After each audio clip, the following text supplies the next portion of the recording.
కాకినాడ జిల్లాలో రాష్ట్ర మంత్రి పొంగూరు నారాయణ సుడిగాలి పర్యటన జరిపారు. కలెక్టరేట్లో ఏర్పాటు చేసిన జిల్లా సమీక్ష సమావేశానికి మంత్రి హాజరయ్యారు. ఈ సందర్భంగా అధికారులకు మంత్రి పలు సూచనలు, సలహాలు చేశారు. ధాన్యం సేకరణకు ముందస్తు ఏర్పాట్లు చేయాలని అధికారులను ఆదేశించారు. వాట్సాప్ గవర్నెన్స్ పై ప్రజల్లో అవగాహన కల్పించాలని అధికారులకు నారాయణ సూచించారు. ముఖ్యంగా పీఎం సూర్యఘర్ పథకం ద్వారా ఎస్సీ, ఎస్టీల ఇళ్లకు సోలార్ విద్యుత్ కనెక్షన్లు పెంచాలని అధికారులను ఆదేశించామని నారాయణ తెలిపారు. అమరావతిలో నిర్మించే ఐకానిక్ భవనాల టెండర్లపై పనిగట్టుకుని దుష్ప్రచారం చేస్తున్నారని ఆరోపించారు. అమరావతి పనులకు ఇక ఆపలేమని వైసీపీ వాళ్లకు అర్థమైపోయిందని ఎద్దేవా చేశారు. వాళ్లు చేసిన అప్పుల వల్ల అమరావతి ముందుకు వెళ్లదని అనుకున్నారన్నారు. మా ప్రభుత్వం పక్కా ప్రణాళికతో ముందుకెళ్తుందని, అమరావతిపై పెట్టే ప్రతి పైసా తిరిగి అమరావతి చెల్లించుకుంటుందని చెప్పారు. జూన్ నెలాఖరు నాటికి రాష్ట్రంలో ఉన్న లెగసీ వ్యర్థాలు పూర్తిగా తొలగిస్తామని చెప్పారు. కాకినాడ జిల్లా రివ్యూ మీటింగ్ అటు శాసనసభ్యులతోనూ, ఎంపీలతోనూ, మరియు కార్పొరేషన్ చైర్మన్స్ మరియు మిగతా ప్రజాప్రతినిధులతోనూ, అధికారులతోనూ యాక్చువల్గా డిస్కషన్ జరిగింది. ఇందులో అనేక విషయాలు యాక్చువల్గా డిస్కస్ చేయడం జరిగింది. ముందుగా ఏంటంటే సివిల్ సప్లైస్ సంబంధించి ఈ సంవత్సరం 2025-26లో ఎటువంటి ఇబ్బంది లేకుండా సివిల్ సప్లైస్లో ప్రొక్యూర్మెంట్ కానీ, పేమెంట్ కానీ చాలా పర్ఫెక్ట్గా చేశారు. కాబట్టి 26-27లో కూడా అదేవిధంగా దానికంటే బెటర్గా చేయమని అందరూ ఎమ్మెల్యేలు కావచ్చు, ప్రజాప్రతినిధులు కావచ్చు అందరూ చెప్పడం జరిగింది. దాని మీద కలెక్టర్ కూడా ఆ సివిల్ సప్లైస్ డిపార్ట్మెంట్ కూడా ఇన్స్ట్రక్షన్ ఇవ్వడం జరిగింది. లాస్ట్ ఇయర్ అయితే 6.76 లక్షల మెట్రిక్ టన్నుల ప్రొడక్షన్ ఇచ్చింది. దాంట్లో 3 లక్షలు యాక్చువల్గా ప్రొక్యూర్మెంట్ చేసి పేమెంట్ ఇవ్వడం జరిగింది. అలాగే ఈ సంవత్సరం కూడా ఎటువంటి ఇబ్బంది లేకుండా చేయడానికి కలెక్టర్ గారికి ఇన్స్ట్రక్షన్ ఇవ్వడం జరిగింది. అదేవిధంగా ఈరోజు ఇరిగేషన్ తీసుకుంటే 1,90,915 ఏకర్స్లో ఇరిగేషన్ యాక్చువల్గా ఇక్కడ. దానికి సంబంధించి వాటర్ ఆల్రెడీ కొన్ని ఛానల్స్లో ఇంకా ఇస్తున్నారు, ఇంకా అవసరం లేదు, దాన్ని ఆపేయమని యాక్చువల్గా అందరు ఎమ్మెల్యేస్ చెప్పడం జరిగింది. అయితే ఒరిజినల్గా అయితే ఈ మంత్ 31st వరకు యాక్చువల్గా ఇస్తామనుకున్నారు. 31st దాకా కూడా అవసరం లేదు, ఇమీడియట్గా ఆపమని ఇన్స్ట్రక్షన్ ఇచ్చారు. దాన్ని ఇరిగేషన్ వాళ్ళకి కూడా ఇన్స్ట్రక్షన్ ఇచ్చి ఇమీడియట్గా దాన్ని ఆపడం జరుగుతుంది. అదేవిధంగా మనకు ఈ మున్సిపల్ అడ్మినిస్ట్రేషన్లో ఇది ప్రజలందరికీ నేను చెప్పేది, వాట్సాప్ గవర్నెన్స్ వచ్చింది. అంతకుముందైతే ఫస్ట్లో మీకు అందరికీ తెలుసు, ఎవరికన్నా ఏదన్నా విషయాలు తెలపాలన్నా వాళ్ళ సర్టిఫికేట్లు కావాల్సిన ఆఫీసుల చుట్టూ తిరగాల్సి వచ్చేది. అలా కాకుండా ఏ సర్టిఫికేట్ కావాల్సిన వాట్సాప్లోనే తీసుకోవచ్చు. మున్సిపాలిటీకి ఏదైనా కంప్లైంట్ చేయాల్సిన వాట్సాప్లోనే చేయొచ్చు. బిల్స్ ఏదైనా పేమెంట్ ఉన్నా వాట్సాప్లోనే చేయొచ్చు. ఆఫీసుల చుట్టూ తిరగకుండా పరిపాలన సులువు చేయడానికి గవర్నర్ ముఖ్యమంత్రి గారి యొక్క సూచనలతో యువ నాయకుడు లోకేష్ గారు చక్కటి సాఫ్ట్వేర్ని డెవలప్ చేయించారు. ఆ సాఫ్ట్వేర్ని ప్రతి ఒక్కరూ ఆ వాట్సాప్ అంటే అంతకుముందు అయితే జనరల్గా ఒక వెబ్సైట్ ఏదో క్రియేట్ చేయటం, ఇలాంటి ఒక యాప్ క్రియేట్ చేయటం, ఇంకోటి చేయటం ఉండేది. దాన్ని ఓపెన్ చేయటం ఎన్ని డిఫికల్ట్గా ఉండేది. అలా కాకుండా ఈరోజు ప్రతి ఒక్కరూ వాట్సాప్ వాడుతున్నారు. వాట్సాప్ ద్వారానే ప్రజా సౌకర్యాలన్నీ, వాళ్ళకి కావాల్సిన సర్టిఫికేట్లు కావచ్చు, పేమెంట్స్ కావచ్చు, వాళ్ళ యొక్క కంప్లైంట్స్ కావచ్చు తెలియజేసి దాన్ని తీసుకొచ్చారు. నేను అందరిని రిక్వెస్ట్ చేస్తున్నాను, దాన్ని యాక్చువల్గా ఎక్కువగా యూటిలైజ్ చేయాల్సి రిక్వెస్ట్ చేస్తున్నా. దాన్ని ఆల్రెడీ అధికారులకు చెప్పాము, అటు మున్సిపాలిటీ కావచ్చు, పంచాయతీ కావచ్చు, ప్రజలను అవేర్నెస్ చేయమని. ఈరోజు ఈ జిల్లాలో అర్బన్ అథారిటీ తీసుకుంటే 1,70,520 హౌస్ హోల్డ్స్ ఉంటే అందులో 28,223 హౌస్ హోల్డ్స్కి మాత్రమే అవేర్నెస్ కలిగించారు. మిగతా వాళ్ళకి కలిగించలేదు. మిగతా వాళ్ళకి కూడా కలిగించమని యాక్చువల్గా ఈరోజు మున్సిపాలిటీలో ఉన్న కమిషనర్కి చెప్పడం జరిగింది. అదేవిధంగా పంచాయతీల్లో ఉన్న వాళ్ళకు కూడా ఎవరైతే ఉండారో అందరికి కూడా ఈ వాట్సాప్ని ద్వారా ఏమేమి వినియోగించుకోవచ్చు, వాట్సాప్ గవర్నెన్స్ అనేది అవేర్నెస్ కల్పించమని చెప్పడం జరిగింది. ప్రజలందరూ కూడా నేను చెప్పేది ఏంటంటే, దాని గురించి తెలుసుకోవాలని ఆసక్తి మీరు కలిగితే అక్కడున్న సచివాలయంలో ఉన్న స్టాఫ్ని అడిగితే వాళ్ళు తెలియజేస్తారు. మీకు దగ్గరలో ఉన్న సచివాలయం ఉంటుంది, ఆ సచివాలయం స్టాఫ్ దగ్గర పోయి దీన్ని ఎలా వాడాలా, దీనివల్ల ఉపయోగాలు ఏందని అడిగితే వాళ్ళు చక్కగా ఎక్స్ప్లెయిన్ చేస్తారు. దాని ద్వారా తెలుసుకుంటే మీకు ఏదైనా అంటే పేమెంట్స్ కట్టడం కానీ, సర్టిఫికేట్లు డౌన్లోడ్ చేసుకోవటం కానీ, కంప్లైంట్స్ ఏదైనా ఉంటే తెలియజేయటం కానీ తెలియజేయచ్చు. అదేవిధంగా ఎస్సీ ఎస్టీ హౌసెస్లో సోలార్ ప్రతి ఒక్కరికి సోలార్ ఇన్స్టాల్ చేయటం వల్ల వాళ్ళకి 0 ఖర్చు అవుతుంది ఎలక్ట్రిసిటీ. ఇంకా ఎక్సెస్ ఎలక్ట్రిసిటీ వస్తే దాన్ని అమ్మటం వల్ల వాళ్ళకు కొంత డబ్బులు కూడా వస్తాయి. దాని మీద గౌరవనీయ ముఖ్యమంత్రి గారు దీని మీద స్పెషల్ డ్రైవ్ చేసి ప్రతి ఎమ్మెల్యే కూడా ఇన్స్ట్రక్షన్ ఇచ్చారు, కలెక్టర్కి ఇచ్చారు. ఈ జిల్లాలో 19,593 హౌసెస్ ఉంటే ఎస్సీ ఎస్టీ, ఇంతవరకు 522 మాత్రమే పెట్టడం జరిగింది. ఆ డిపార్ట్మెంట్ వాళ్ళతో రివ్యూ చేస్తే దీని మీద అగ్రెసివ్గా చేసి వీలైనంత తొందరగా కంప్లీట్ చేస్తామన్నారు. అదేవిధంగా రూరల్ ఏరియాలో 3 అన్నా క్యాంటీన్స్ శాంక్షన్ చేస్తున్నారు. అవి అంతా కంప్లీట్ అయిపోయినాయి. ఫస్ట్ వీక్లో గౌరవనీయ ముఖ్యమంత్రి గారి చేతుల మీద రాష్ట్రంలో ఏర్పాటు చేసిన 70 అన్నా క్యాంటీన్స్తో దీన్ని కూడా ఇనాగ్రేషన్ చేయడం జరుగుతుంది. అదేవిధంగా జీజీహెచ్లో మరొక అన్నా క్యాంటీన్ పెట్టమని యాక్చువల్గా రిక్వెస్ట్ చేశారు. దానికి కూడా యాక్చువల్గా గవర్నర్ ముఖ్యమంత్రి గారు చెప్పి, అంటే ఆల్రెడీ ఒక 28 శాంక్షన్ చేశారు. 205 ఈ రాష్ట్రంలో ఉన్నాయి. 70 కొత్తగా కట్టాం అన్నా క్యాంటీన్స్. అవి ఫస్ట్ వీక్లో ఇనాగ్రేషన్ చేస్తారు. మరొక 28 కూడా గవర్నర్ ముఖ్యమంత్రి గారు యాక్సెప్ట్ చేశారు. దాంతో ఈ జీజీహెచ్లు అడిగింది కూడా యాడ్ చేసి చేయిస్తామని సందర్భంగా మీకు తెలియజేస్తున్నాను. అదేవిధంగా ఈ జగ్గంపేటలో 450 ఎకరాలు ఇండస్ట్రియల్ ఏరియాకి ఐడెంటిఫై చేశారు. అది ఇండస్ట్రియల్ డిపార్ట్మెంట్లో ఫాలోఅప్ చేసి ఇమీడియట్గా చేయడం జరుగుతుంది. అది కాకుండా హౌస్ సైట్స్ కోసం కొంత ల్యాండ్ని ఐడెంటిఫై చేశారు. అయితే అది ఇరిగేషన్ డిపార్ట్మెంట్తో లింక్ అయింది. ఇరిగేషన్ డిపార్ట్మెంటు అంతేకాకుండా పోలవరం ప్రాజెక్టు కెనాల్స్కి ఏదైతే తవ్వుతున్నారో మట్టి, దాన్ని అక్కడ వేశారు. మట్టి వేయటం కోసంగా దాన్ని కొన్నారు, ల్యాండ్ అక్విజిషన్ చేశారు. బట్ ఆ ల్యాండ్ కేంద్ర ప్రభుత్వం వాళ్ళు డబ్బులు ఇచ్చారు కాబట్టి మాది అని వాళ్ళు అంటున్నారు. బట్ రాష్ట్ర ప్రభుత్వం అక్వైర్ చేసి వాళ్ళకి ఇచ్చింది. బట్ దాన్ని కేంద్రంతో కూడా కన్సల్ట్ చేయాలి, తప్పదు.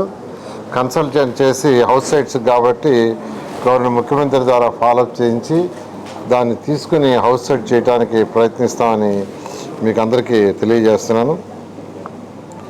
అదేవిధంగా లిఫ్ట్ ఇరిగేషన్ది శంకుస్థాపనకి యాక్చువల్గా టైం అడిగారు. గవర్నర్ విద్యాశాఖ మంత్రి గారిని ఆల్రెడీ ఎమ్మెల్యేలు రిక్వెస్ట్ చేశారు. నేను కూడా మాట్లాడి యాక్చువల్గా దాన్ని వీలైనంత తొందరలో చేయించడం జరుగుతుంది.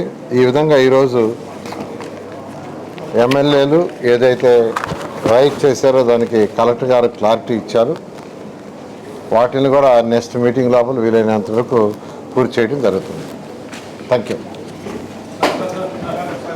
భవన్స్ అండి, ఇక్కడ 2 రకాలు కన్స్ట్రక్షన్లో నార్మల్ కన్స్ట్రక్షన్ ఒకటి, అదేవిధంగా ఈరోజు షెర్వాల్ టెక్నాలజీ, దానికైతే ఒక 100 నుంచి 200 ఎక్కువ అవుద్ది, మన్నికి ఎక్కువ ఉంటుంది. అయితే ఈరోజు అమరావతిలో కట్టే 5 భవనాలు ఏదైతే ఉన్నాయో టవర్స్, అది ఐకానిక్ టవర్స్. అదేవిధంగా అసెంబ్లీ ఏదైతే 250 మీటర్ల హైటు, ప్రజలు పైకి పోయి మొత్తం సిటీ మొత్తం చూసే ఏర్పాటు చేసేది. ఊరిని ఏదో ఆల్రెడీ కట్టిన అసెంబ్లీ ఏదైతే ఉందో అలా కాదు, ఇది ఇట్ ఈస్ ఎన్ ఐకానిక్. ప్రపంచంలో ఉన్న అసెంబ్లీలో ఇది నెంబర్ 1 అవుతుంది. అదేవిధంగా హైకోర్టు కూడా ఐకానిక్కే. ఐకానిక్ భవన్కి ఏదైనా కొద్దిగా నార్మల్ దానికంటే ఖర్చు ఎక్కువ అవుతుందండి. వైసీపీ వాళ్ళకి ఏం పని లేదు యాక్చువల్గా. వాళ్ళు ఎంతసేపటికి ఏంటంటే అదింత ఇదింత అని వాళ్ళ ఇష్టం, అంటే వాళ్ళ నోటికి వచ్చినట్టు చెప్పడం జరుగుతుంది. ఇవన్నీ కూడా ఏదైతే ఎస్ఆర్ రేట్లు ఉన్నాయో ఎస్ఆర్ రేట్ల ప్రకారం ఎస్టిమేషన్ వేసి దాని ప్రకారమే జరుగుతుంది. మేము కంపారిజన్ కూడా చేసుకుంటున్నాం. ఇతర రాష్ట్రాల్లో కావచ్చు, వాళ్ళు ఎలా ఐకానిక్ భవనాలు కట్టారు, వాళ్ళ రేట్ ఎంత, నార్మల్ భవనాలు ఎలా కట్టారు, వాటి రేట్ ఎంత, సీఎం గారు చాలా క్లారిటీగా ఎప్పటికప్పుడు కంపేర్ చేసుకోండి. ఎస్ఆర్ రేట్ల ప్రకారం చాలా స్ట్రిక్ట్గా ఫాలో అవుతున్నాం. వాళ్ళకేంటంటే వాళ్ళు ఎక్స్పెక్ట్ చేయాల ఇన్ని వేల కోట్లు ఎక్కడి నుంచి తెస్తారు? మేము అప్పు చేసి వెళ్ళిపోతున్నాం, ఆ అప్పు తీర్చడానికే వచ్చిన ప్రభుత్వం పని అయిపోతుంది. ఏ విధంగా అమరావతి రాజధాని కట్టగలరు అని వాళ్ళు ఒక భ్రమలో ఉన్నారు. కానీ గవర్నర్ ముఖ్యమంత్రి గారు కేంద్రంతో, ఇప్పుడు ఎన్డీఏ ప్రభుత్వం ఇది, కేంద్రంతో గవర్నర్ ప్రైమ్ మినిస్టర్ గారితో మాట్లాడటం, వాళ్ళు యాక్చువల్గా కొంత 15,000 కోట్లు వాళ్ళు శాంక్షన్ చేయించారు. అదేవిధంగా 11,000 కోట్ల యాక్చువల్ హట్కో ద్వారా ఇలా డిఫరెంట్ అనేక మార్గాలు తెచ్చాం. అయితే ఇది కూడా ప్రచారం చేస్తున్నారు, దీనికి అప్పులు చేసేస్తున్నారు అని. చేసే అప్పులు అమరావతి రాజధానిలో ఉండే ల్యాండ్స్, మిగిలిన ల్యాండ్సే రీపే చేస్తాయి. ఈరోజు మా దగ్గర 5,000 ఎకరాల ల్యాండ్స్ ఉంది, డెవలప్డ్ ల్యాండ్. అది కూడా మా దగ్గర ఉండేది కూడా డెవలప్డ్ ల్యాండ్, అంటే స్క్వేర్ యార్డ్స్లో ఉండే ల్యాండ్. ఆ ల్యాండ్ని ఫ్యూచర్లో అమలు ద్వారా రీపే చేస్తాం. కాబట్టి అమరావతి క్యాపిటల్ సిటీకి చేసే అప్పులు ఒక్క పైసా కూడా ప్రజలు కట్టే ట్యాక్సుల ద్వారా రీపే చేయము. దీన్ని కూడా ప్రచారం చేస్తున్నారు. ప్రాజెక్టుని డిజైన్ చేసినప్పుడే అక్కడ ఎంత ల్యాండ్ పక్కన పెట్టాలా, దాన్ని అమ్మితే ఎంత వస్తుంది, దానికి తగ్గట్టుగా ఎంత లోన్లు చేయాలని ఒక పర్ఫెక్ట్ ఫైనాన్షియల్ ప్లానింగ్. గత ప్రభుత్వానికి ఫైనాన్షియల్ ప్లానింగ్ లేదండి, ఇష్టం వచ్చినట్టు చేశారు. నా డిపార్ట్మెంటే తీసుకుంటే గత ప్రభుత్వంలో ప్రజలు కట్టిన ట్యాక్సులు, మున్సిపాలిటీలో ప్రజలు కట్టే ట్యాక్సులు ఏంటంటే ఆ డబ్బులు మున్సిపాలిటీలో పెట్టుకొని వాళ్ళు కౌన్సిల్లో రిజర్వేషన్ చేసుకోవాలా, ఏ వీధిలో ఏం చేయాలా, రోడ్డు వేయాలా, డ్రైన్స్ వేయాలంటే కౌన్సిలర్స్ నిర్ణయించాలా, దాన్ని కమిషనర్ గారు ఖర్చు పెట్టాలా. అవన్నీ వదిలేశారు. అవన్నీ చట్టం. కేంద్రం రాష్ట్రానికి, మున్సిపాలిటీస్కి, లోకల్ బాడీస్కి ఇచ్చిన స్వేచ్ఛ. ఆ స్వేచ్ఛని హరించేసి ఆ డబ్బులన్నీ వేరే వాటికి మళ్ళించారు. 3,000 కోట్లు 3,000 కోట్లు మళ్ళిస్తే ఈ ప్రభుత్వం వచ్చిన తర్వాత ఇంతవరకు గవర్నర్ ముఖ్యమంత్రి గారు 1,800 బ్యాక్ ఇచ్చారు, 1,800 వెనక్కి ఇచ్చారు. మొన్న నైట్ కూడా 700 కోట్లు యాక్చువల్గా పాత బాకీలకి ఫైనాన్స్ డిపార్ట్మెంట్ ఇచ్చింది. ఇట్లా గత ప్రభుత్వానికి ప్లానింగ్ లేదు, అన్ని డిపార్ట్మెంట్ డబ్బులు డైవర్ట్ చేసేసి ఏదంటే చేసేసింది లెక్క పక్క లేకుండా.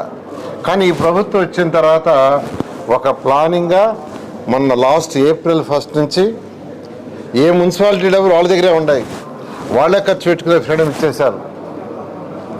ఆ మున్సిపాలిటీలో వాళ్ళే రిజర్వేషన్స్ పాస్ చేసుకొని కౌన్సిల్లో వాళ్ళు ఖర్చు పెట్టుకోవచ్చు. అలా ఈరోజు అమరావతిలో కట్టే బిల్డింగ్స్ చాలా ప్లాన్డ్గా SR రేట్ ప్రకారం కడుతున్నాము. అంతేగాని అమరావతి ఖర్చు పెట్టే ప్రతి పైసా అమరావతి క్యాపిటల్ సిటీ తీర్చుకుంటుంది ఉండే ల్యాండ్ ద్వారా. Thank you.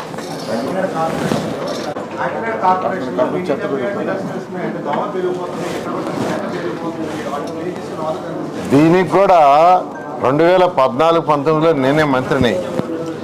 అనేక దేశ విదేశాలు తిరిగి నేను స్టడీ చేస్తే అల్టిమేట్ మార్గం ఏంటంటే వేస్ట్ ఎనర్జీ ప్లాంట్లు ఉండాలి. ఈరోజు చైనాలో 1,150 ఉన్నాయి వేస్ట్ ఎనర్జీ ప్లాంట్స్. 2014-19లో 350 ఉన్నాయి. లాస్ట్ 6 yearsలో 1,150. జపాన్లో 1000 ఉన్నాయి. అయితే 14-19లోనే స్టడీ చేసి ఆ రోజు గవర్నర్ ముఖ్యమంత్రి గారు చెప్తే మన రాష్ట్రంలో 10 శాంక్షన్ చేశారు. అయితే 2019 ప్రభుత్వం అయ్యేటప్పటికి 2 అడ్వాన్స్లు ఉన్నాయి, విశాఖపట్నం, గుంటూరు. అవి 2 కంప్లీట్ చేశారు. ఈరోజు రాష్ట్రంలో వచ్చే 7,000 టన్నుల చెత్తలో 2,800 ఆ 2 ప్లాంట్లలో పోయి బర్న్ అయ్యి ఆశపై ఎలక్ట్రిసిటీ ప్రొడ్యూస్ అవుతుంది. అయితే గత ప్రభుత్వం ఏం చేసిందంటే చెత్త పన్ను ట్యాక్స్ వేసింది, దాదాపు 153 లక్షల లెగసీ నడబెట్టేసి వెళ్ళిపోయింది. చెత్త పన్ను వేసింది, ఆ చెత్త కూడా తీలా 153 లక్షలు. 85 లక్షలు గ్రౌండ్ లెవెల్ పైన ఉంది, గ్రౌండ్ లెవెల్ కింద బ్యాక్ ఉంది.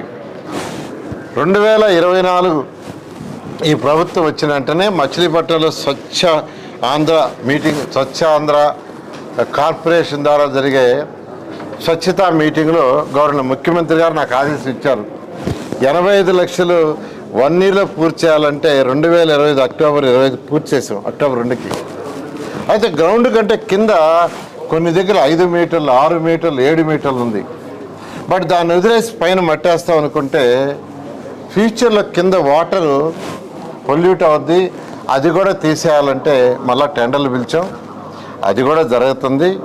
జూన్ ఎండ్కి ఎటువంటి పరిస్థితుల్లో కూడా ఈ రాష్ట్రంలో గత ప్రభుత్వం వదిలేసిన 153 లక్షల టన్నుల లెగసీ మొత్తం పోతుంది. టౌన్లో ఎక్కడైతే దగ్గర ఉన్నాయో వాటన్నిటి పార్కులు చేయొచ్చు, అక్కడ కన్స్ట్రక్షన్ చేయటం లేదు. 15 సంవత్సరాలు అక్కడ కన్స్ట్రక్షన్ చేయకూడదని నాముంది, పార్కులు చేసుకోవచ్చు. మొన్నే గౌరవనీయ ముఖ్యమంత్రి గారి దగ్గర మున్సిపల్ శాఖ డిపార్ట్మెంట్ రివ్యూ జరిగితే పొల్యూషన్ బోర్డు వాళ్ళకి చెప్పాం, వాళ్ళ దగ్గర డబ్బులు ఉన్నాయి. టౌన్కి దగ్గర ఉండే పార్కులు ఒక 80 ఉన్నాయి టౌన్ లోపల. ఆ 80 పార్కులు వాళ్ళకి హ్యాండ్ ఓవర్ చేస్తున్నాం. వాళ్ళు డెవలప్ చేసి మళ్ళీ మున్సిపాలిటీకి హ్యాండ్ ఓవర్ చేసేటట్టుగా. కాంచీపురం పెరుమాళ్ సిల్క్స్ మీ పెళ్లికి మా శుభ కానుక.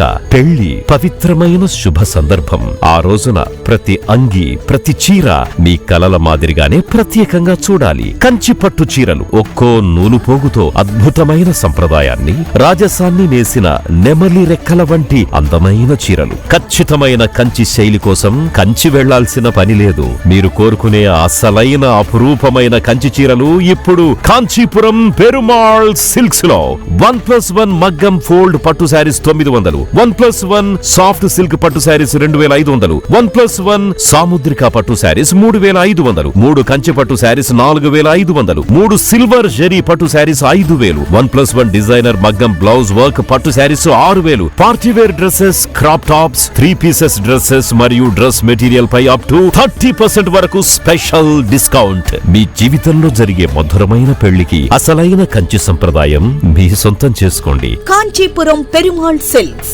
Women, men, kids, Annamayya circle, Nellore.